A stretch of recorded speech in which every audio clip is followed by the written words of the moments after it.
Murli Notes, 19th February 2025.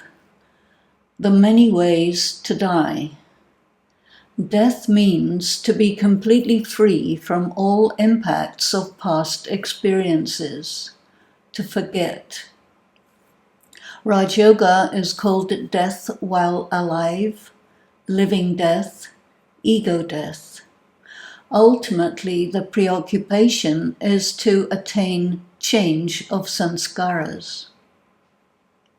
When you die physically, you reincarnate without a change of sanskaras. What are sanskaras? The impressions on the soul when a soul gets struck. Light taps, heavy beatings, and severe trauma. There is a spectrum. It begins before birth, while in the womb. Whatever happens to your mother happens to you, physically, emotionally, psychologically, socially, and even spiritually. It is mostly believed that sanskaras are your reactions to having been struck or traumatized. The more heavily you are struck, the deeper the imprint. You are branded, burnt, seared, carved, maybe even sundered. You can be split into 1,000 pieces by the axe of life. Each piece plays out as multiple false personas. Who are you? You have no idea. Small, persistent taps of culture form your concepts of right and wrong. Hard, disciplinary bashes pit your conscience against moral authorities. Educational injunctions chip away at your capacity for logical, coherent reasoning, while original thought is inexorably bled from your mind. Do you give in or do you resist? If you give in, you become complicit. If you resist, you are ostracized. You acquire flip-flop sanskaras of complicity and resistance. Your choice is whether to be unconscious or criminalized. What do you want? You say, I want to be free. God promises you Jivan Mukti, freedom in life.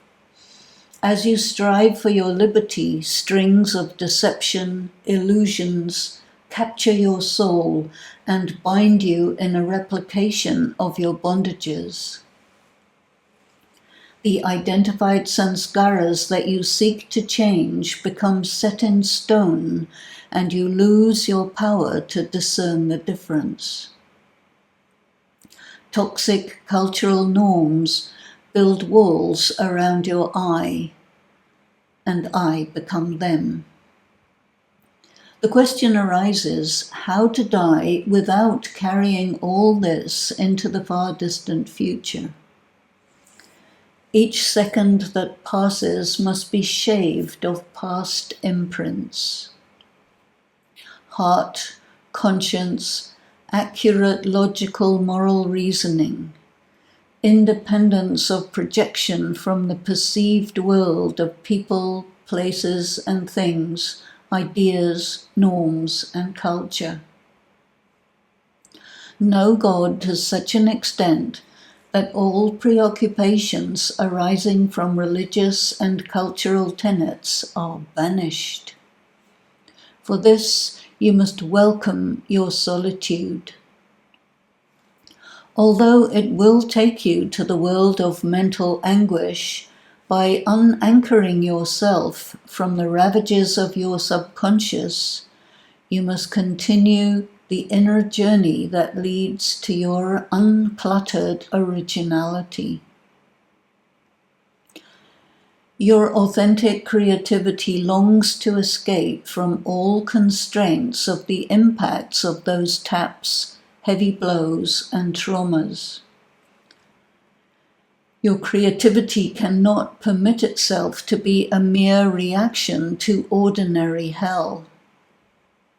You carry your creative genius carefully. God leads your steps across bridges of many references, but beware, the bridges are not the destination. Be aware of the difference between distractions and signposts. Concentration, focus. Avoid tarrying at the ports of call along the cruise, or the ship departs without you. Dispossess yourself of your addictions. Do not give up so easily. Do not forget your name, your titles of self-honor. Do not succumb to spiritual death by attraction to power, position, property, security, adulation, recognition, relationships, your trivial pain. These are only distractions. Keep your mind on the destination.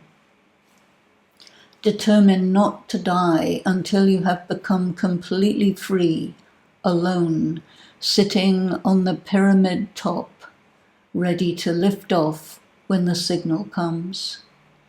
Let go in an instant. All of your past is compressed into a tiny point of light, and you have played the 3 dots.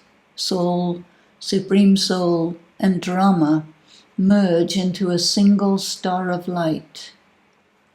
You switch off the light and merge into God's love. This is a good, immortal death. Om Shanti.